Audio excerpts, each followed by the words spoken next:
हमारे जीवन में अगर कोई बहुत ही कठिन परिस्थिति आती है तो हमें उसका सामना बहुत ही धैर्यता से करना चाहिए, क्योंकि ऐसी दुनिया में कोई भी समस्या नहीं है जिसका समाधान न हो।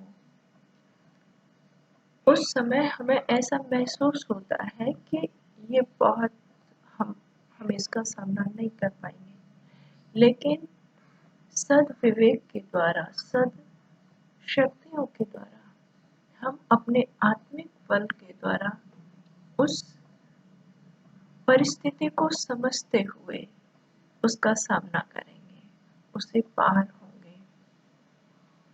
आप पाएंगे कि ऐसी दुनिया में कोई भी चीज नहीं है कि जिसमें परिवर्तन न हो, चाहे कोई परिस्थिति हो, चाहे कोई व्यक्ति हो, चाहे कोई जीवन की समस्या हो, तो हमें धैर्यता से उसका सामना करना चाहिए। दूसरा, हम देखेंगे कि अपने विवेक को थोड़ा विकसित करेंगे और कोई भी समस्या होती है वो थोड़ा छोटे, अगर हमारे विचार, हमारी सोच या हमारी दूरदर्शिता एक स्पष्ट है, एक हमारे अंदर दूर तक देखने की पावर है किसी भी सिचुएशन को, तो हम सहज समस्याओं से पार हो सकेंगे।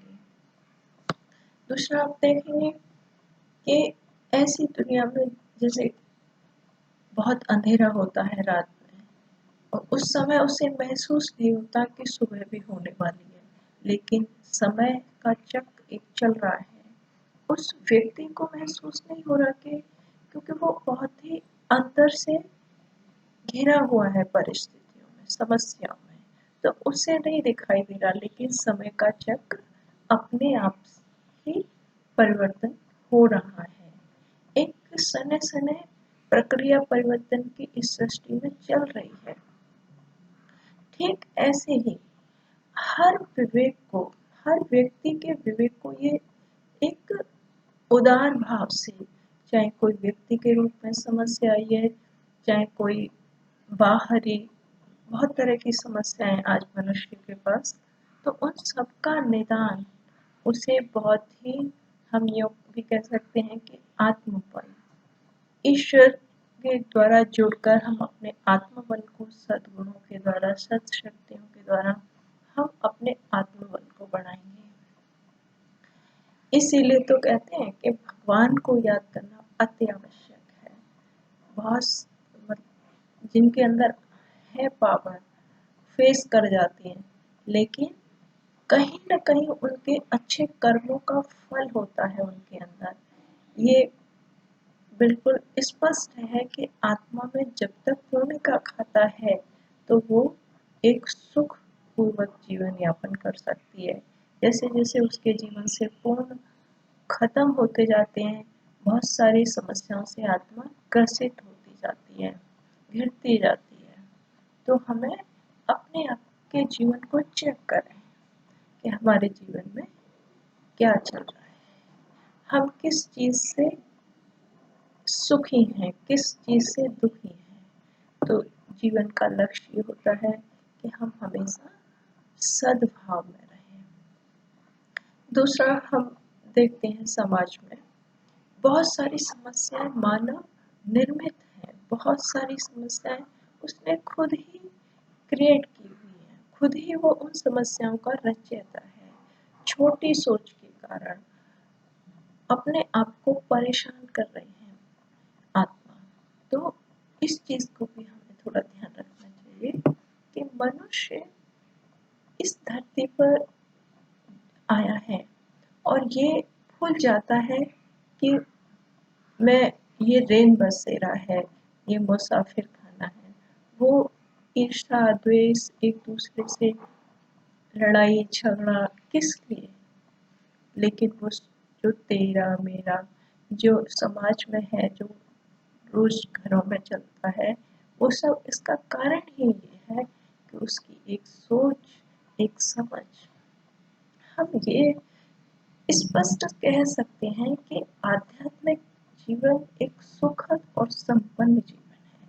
जो हर मनुष्य के लिए अति आवश्यक है। आज हम देख रहे हैं कि अनेक मार्गों को आत्मा फॉलो करने की सोचती है, लेकिन कहीं न कहीं अपने आप को सेट नहीं कर पाती, या कहीं न कहीं उन्हें कमी फील होती है कि नहीं, ये नहीं होगा।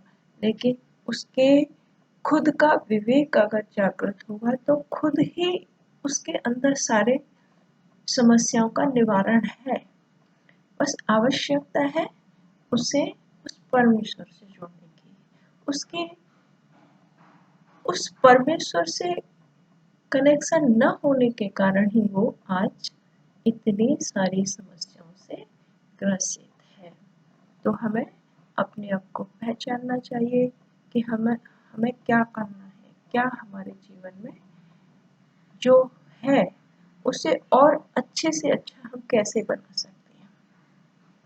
अच्छाई की ओर हमारा जीवन हो, सद्भाव, जो आज समाज में कितने दुर्भाव है, तो हमें सद्भाव, सद्गुण, सद्शक्तियाँ, शांति, प्रेम, आनंद, खुशी जो हमारे जीवन में होनी चाहिए, उस जीवन को, सही जीवन का अर्थ ही है संपूर्णता, सद्गुणों की, सद्शक्तियों की, सच्ची खुशी जीवन में वो हमारे सद्विवेक से ही आएगी, सत्कर्मों से ही आएगी।